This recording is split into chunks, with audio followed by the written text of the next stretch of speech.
ना आरजेडी में है, किसी भी पार्टी में ऐसा कैरेक्टर नहीं है जैसा कि crime free Bharat mission system में है। और crime free Bharat mission system जो है केजरीवाल के सिस्टम की तरह नहीं है कि दिखाने के लिए और खाने के लिए कुछ और, हाथी के दांत की तरह है। दिखाने का दांत कोई और है, खाने का दांत कोई और है। लेकिन हमारे crime free Bharat mission system का दिखाने का भी वही दांत है जो खाने का है। और खाने के लिए वही सिस्टम होगा भारत में। अभी तक हमको एक या दो ईमानदार प्रधानमंत्री नजर आया, गुलजारी लाल नंदा 2 टेन्योर प्रधानमंत्री रहा है, उसके जैसे अभी तक उसका ब्रीफकेस है, ब्रीफकेस में 10 रुपया नहीं है कि अपने रूम का भाड़ा दे पाए। दूसरा, अपने उससे पहले अपना एक ग्रेट प्राइम मिनिस्टर अपना लाल बहादुर शास्त्री, जो एक शास्त्री, वो अपने 4 व्हीलर जो खरीदा था ना, वो कर्जा अपने टाइम का वो कुछ चुका नहीं पाया।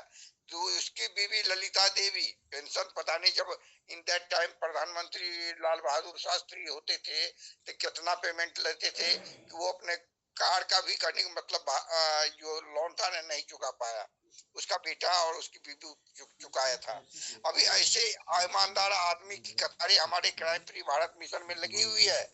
और अभी हमारी संख्या सिर्फ मात्र 10,000 है, और 10,000 की संख्या ऐसे बुमला रही है कि कहने का मतलब आने वाले जो दिग्गज प्रधानमंत्री है, आज 10,000 है तो कल 10 लाख होगा।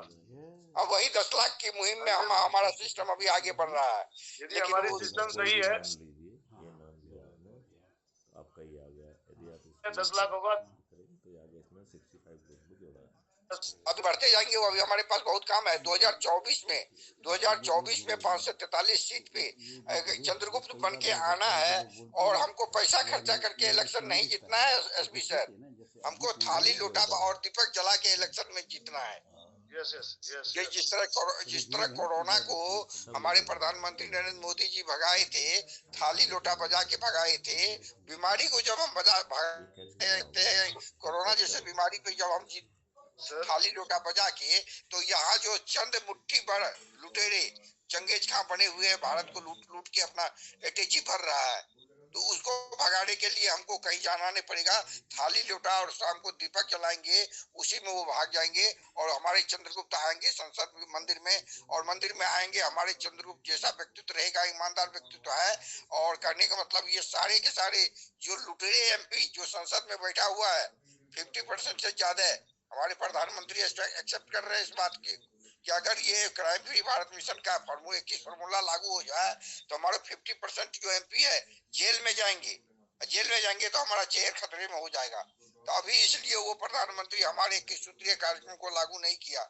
हमारे अध्यक्ष महोदय से रिक्वेस्ट किया है उन्होंने कि आप आइए प्रधानमंत्री बन के, हम आपको सपोर्ट करेंगे प्रत्यक्ष रूप से और अप्रत्यक्ष रूप से। ये वार्ता हमारे अध्यक्ष महोदय और प्रधानमंत्री के बीच हो रखी है।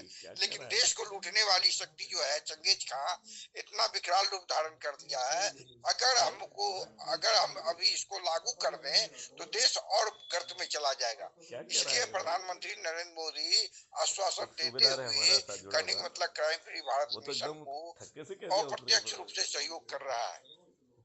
और हमारा क्राइम फ्री भारत मिशन में हमारे अध्यक्ष महोदय का मिशन है, जो भी गिल्टी है उसको गिल्टी का माफी है मानते हैं। एक कहने मतलब उंगली माल डाकू जो हर रोज 10 का गर्दन काट के माला पहनते थे, वो आदमी ऋषि बन सकता है। तो क्राइम फ्री भारत मिशन में ऐसे लुटेरे चंगेज खां को भी करने का मतलब जगह दिया जाएगा।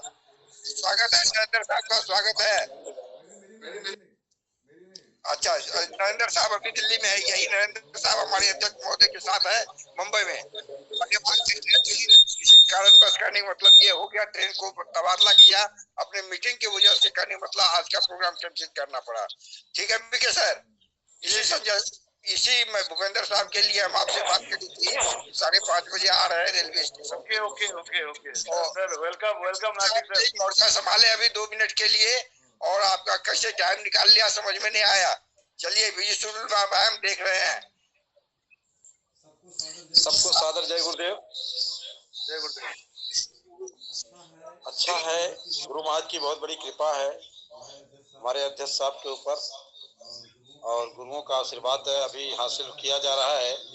जिस तरह से राम रावण के लिए निकले थे उन समापन की गुंडागर्दी के लिए, तो रास्ते में बहुत सारे ऋषि मुनियों का उनका मिलन हुआ। ये तो ऐसे ही बहुत अपराध मुक्त लोकेशन भारत बदलना मिशन पड़ेगा। में इस यात्रा में हमारे अध्यक्ष जी तमाम ऋषि मुनि संतों का दर्शन करते हुए, उनका आशीर्वाद लेते हुए आगे बढ़ने का प्रयास कर रहे हैं। और मैं तो उनके पीछे पीछे लगा हूँ, जहाँ जहाँ जाते हैं मैं उनके साथ हो जाता हूँ। तो अभी बहुत ज़्यादा बातें नहीं कर पाऊंगा, क्योंकि मैं फैमिली में बैठा हुआ हूँ परिवार में। और आप अपने रंजन भाई से मेरा निवेदन है कि सर अपनी मीटिंग को अटेंड करिए, हम आपको सुन रहे हैं।